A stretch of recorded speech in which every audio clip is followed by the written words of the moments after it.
Assalamualaikum warahmatullahi wabarakatuh. Alhamdulillahirabbil alamin wassalatu wassalamu ala asyrafil anbiya'i wal mursalin wa ala alihi wa ashabihi wa man tabi'ahum bi ihsanin ila yaumiddin. Puji dan syukur kita ucapkan kepada Allah Subhanahu wa taala. Hanya kepada Allah lah kita puji-pujian, karena Allah yang telah memberi kehidupan, Allah yang telah memberi rezeki, Allah yang beri karunia nikmat yang begitu banyak kepada para hambanya. Sudah selayaknya sepantasnya hambanya bersyukur atas nikmat karunia yang diberikan Allah Subhanahu wa ta'ala. Serta salawat dan salam kepada Nabi dan Rasulnya, Nabi besar Muhammad sallallahu alaihi wasallam, yang telah menghabiskan waktu nikmat yang diberikan Allah untuk mendakwah, mengajarkan kebenaran, membimbing umat manusia untuk meninggalkan kejahilan dan kebodohan. Alhamdulillah sampai pada hari ini kita masih menjadi pengikut setia, termasuk orang yang mencintai Rasulullah sallallahu alaihi wasallam. Jemaah kaum muslimin yang dimuliakan Allah Subhanahu wa taala, bahwa kadangkala Allah Subhanahu wa ta'ala memberikan satu penyakit itu nampak, bisa dideteksi oleh manusia, dibawa ke dokter, dibawa ke spesialis, bisa ditemukan, dilihat penyakit tersebut, bisa dikasih obat, bisa disembuhkan. Tapi kadangkala penyakit itu tidak bisa dideteksi. Alat-alat medis nggak bisa melihat, padahal di tubuhnya sakit, padahal di tubuhnya ada gangguan.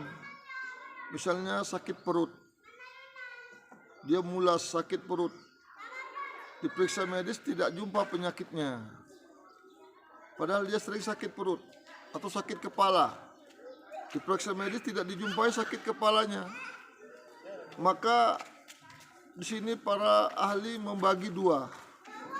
Ada penyakit yang bisa dimedis, ada penyakit yang tidak bisa dimedis.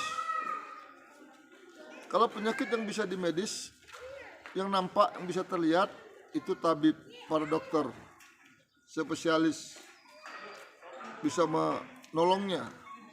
Akan tapi kalau tidak bisa dimedis, tidak bisa ditemukan penyakitnya padahal dia sakit, itu dikembalikan kepada yang memberikan penyakit tersebut, yaitu Allah Subhanahu wa ta'ala. Allah sudah menginformasikan dalam Al-Quran, wa nunazzilu minal Quran ma huwa syifaa wa rahmatul lil mu'minin. Tidak kami turunkan Al-Quran ini kecuali menjadi obat dan rahmat bagi orang-orang yang beriman.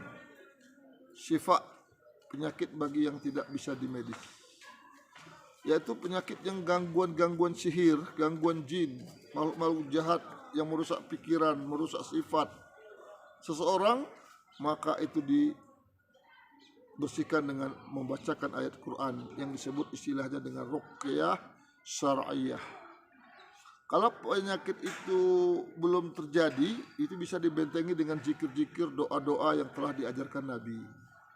Tapi kalau sudah terjadi, sudah masuk ke tubuh, sudah mengganggu sifat, mengganggu pikiran, maka ini perlu diruqyah, dibacakan surat Al-Fatihah, bacakan surat ayat kursi, dibacakan qul huwallahu ahad, qul falaq, qul binas, seperti ini dibacakan, dibaca Fatihah dibus, waladhdallin amin bus, ayat surat kursi dibus, 3 kali tadi dibacakan dibus, doakan kepada Allah, ya Allah jadikanlah bacaan Quranku ini menyembuhkan seluruh penyakitku, membersihkan semua jin mengganggu tubuhku. Baca tadi tembus, sapukan ke seluruh tubuh ini.